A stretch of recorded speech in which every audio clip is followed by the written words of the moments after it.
આજથી જીનુને વેકેશન પડી ગયું. વાવ, મજા આવશે. મને કે મજા શું આવે, સાસ છે નહીં.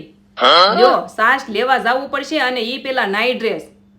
અરે બદલવો પડે, સાસ વગર ખાવાની મજા ન આવે. અને દુકાને ગયા હોય ને તો નકરી સાસ લઈને વહી આવી, ઈ પણ મજા ન આવે. ખાન ઘડીક ઊંઘી જાવું થું, ત્યાં મને યાદ આવ્યું ડબ્બામાં લોટ છે નહીં. શાબાશ. અને આવા બધા કામ ક્યારે યાદ આવે? બપોરે ઊંઘ આવે ને તઈ જ યાદ આવે. એમાંય તે પાછું ઘઉંમાં હાથ ફેરો કરવાનો હતો, એટલે એમાં તો કલાક વહી જાય. ઘઉં સાફ કરતા કરતા વળી પાછી ડબ્બો ધોવા ગઈ.